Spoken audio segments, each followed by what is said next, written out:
So what happens when an industry that's literally built on the idea of forever suddenly finds itself facing a very uncertain future?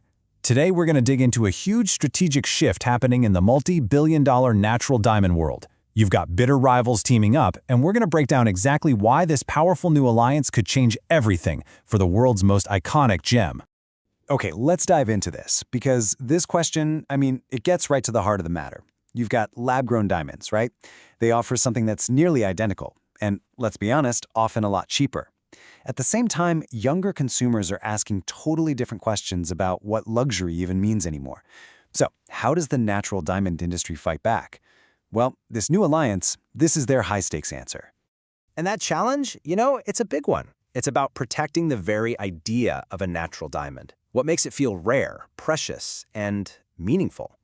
And that requires way more than just individual companies running their own ads. Nope. This demands a collective, global effort to tell one powerful, unified story.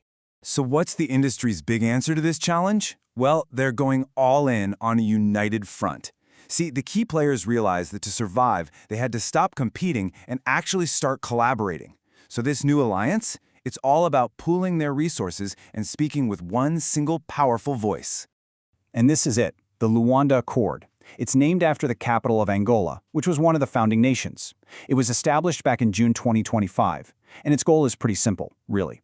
Bring together the countries that mine the diamonds and the industry leaders that sell them, all to create a single marketing message and hopefully secure the future of natural diamonds. You can think of this slide as basically the alliance's playbook. And it's not just about flashy ads, not at all. It's about controlling the entire story of natural diamonds. Everything from highlighting their positive economic impact in the countries that produce them to building a marketing machine that they hope can last for generations. And you know what? This alliance didn't waste any time growing. By February 9th, 2026, it had already hit a huge milestone. And in doing so, it significantly boosted its power and influence. And here's the big news. The Republic of Namibia officially signed on to the Luanda Accord. This adds another absolute powerhouse diamond-producing nation to that founding group of Angola, Botswana, and the Democratic Republic of Congo. And here's why Namibia's commitment is such a game-changer. They are the 5th largest diamond producer in the world by value. So this isn't just about adding another member to the club, it's about adding some serious economic and political muscle to the accord. Now, Namibia's Minister of Mines and Energy really puts it perfectly here. He's saying this isn't just about profits, it's about national pride. For these countries, it's a chance to take control of their own story and make sure that the wealth from their natural resources actually benefits their own people. It's a powerful statement. Okay, but securing the mines? That's only the first link in the chain. For this alliance to have real power, it needs to control a diamond's entire journey, from the moment it comes out of the ground to the moment it ends up on a consumer's finger. So what does that journey actually look like? Well, it starts in the mines of the Accord nations, right? Then it moves to the big trading hubs, then on to the cutting and polishing centers, and finally out to the global retail market. And that is exactly why the next two partners we're going to talk about are absolutely critical to making this chain work. First up, we have India's Gem and Jewelry Export Promotion Council, or GJEPC for short. You have to understand, India is the heart of the global diamond industry. It's where the vast majority of the world's diamonds are cut and polished. So their commitment to join this effort, yeah, that's a massive step. The GJEPC's vice chairman is basically saying that the industry's future really depends on collaboration and consumer trust. And believe me, when the manufacturing heart of the diamond world says it's time to team up, everybody listens. It's a huge endorsement of this new strategy. And the Natural Diamond Council's response here? It really reveals the target audience, the next generation. We're talking about millennials and Gen Z, consumers who are way more skeptical and have more options than ever before. This alliance knows it needs a clear and compelling story to win them over.